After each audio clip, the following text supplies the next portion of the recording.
Assalamualaikum warahmatullahi wabarakatuh. Hari ini aku akan menceritakan kisah Abu Bakar masuk Islam. Terlebih dahulu aku akan memperkenalkan diriku terlebih dahulu. Namaku Clarissa Safa Ratu Filova.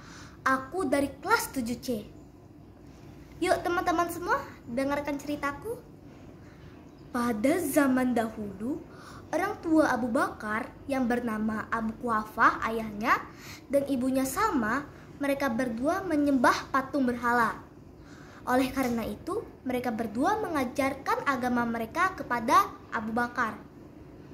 Oleh karena itu, Abu Bakar pun tahu bahwa kedua orang tuanya meminta segala sesuatu kepada patung berhala. Pada suatu hari, Abu Bakar diam-diam pergi ke tempat penyembahan berhala di Mekah.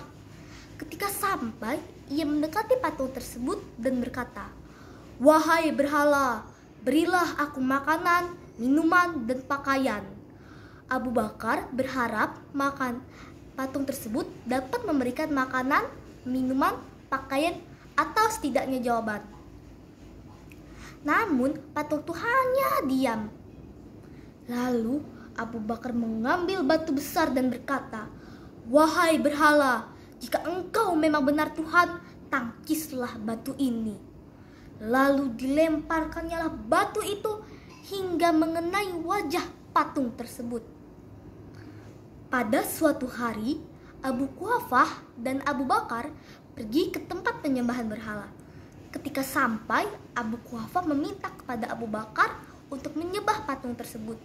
Lalu Abu Bakar berkata, "Hahaha, itu hanyalah patung. Dia tidak dapat memberikan apa yang kita minta." Mendengar perkataan itu, Abu Quhafah sangat marah. Ia menyeret Abu Bakar keluar. Ketika di perjalanan pulang, mereka berdua bertemu dengan Jud'an, saudara Abu Quhafah. Jud'an meminta mereka berdua untuk berkunjung ke rumahnya. Ketika sampai, Abu Quhafah meminta segelas minuman karena dia haus. Lalu dibawalah gelas yang berisi arak oleh Jud'an. Ketika gelas itu di tangan Abu Quhafah, Abu Bakar memukul tangan ayahnya. Melihat perbuatan anak itu, Abu Quhafah semakin marah hingga ia ingin memukulnya. Untungnya perbuatannya dicegah oleh Jud'an. Setelah itu, Jud'an bertanya kepada Abu Bakar, "Wahai anakku, mengapa engkau memukul tangan ayahmu?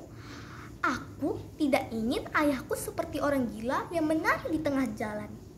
Lalu Jud'an lagi bertanya, "Wahai anakku, mengapa engkau tidak ingin menyembah patung berhala?" Lalu Abu Bakar pun berkata, "Itu hanyalah benda mati, ia terbuat dari batu." Jud'an sungguh kagum dengan jawabannya. Abu Bakar dan Nabi Muhammad memang telah bersahabat. Mereka berdua adalah sahabat yang baik. Pada suatu hari, ketika Nabi Muhammad di Gua Hira mendapat wahyu sebagai Rasul oleh Allah Subhanahu wa Ta'ala. Dan Nabi Muhammad juga diberi wahyu surat Al-Alaq ayat 15. Pada waktu ke waktu, Nabi Muhammad dan Abu Bakar bertemu di Mekah. Nabi Muhammad pun berkata, "Wahai Abu Bakar, aku telah diangkat menjadi Rasul oleh Allah Subhanahu wa Ta'ala." Lalu Nabi Muhammad membacakan surat Al-Alaq tersebut. Ketika setelah dibaca, Abu Bakar pun berkata, "Sangat indah, bolehkah engkau mengulanginya lagi?" Nabi Muhammad setelah dibacakan ulang, lalu Abu Bakar berkata, "Wahai Muhammad, bagaimana memeluk agamamu?" Lalu Nabi Muhammad berkata, "Bacalah asyhadu alla ilaha illallah wa asyhadu anna Muhammadar Rasulullah." Dari situlah Abu Bakar masuk Islam setelah membaca ayat tersebut. Nah, begitu ceritanya teman-teman. Terima kasih telah mendengarkan ceritaku. Wassalamualaikum warahmatullahi wabarakatuh.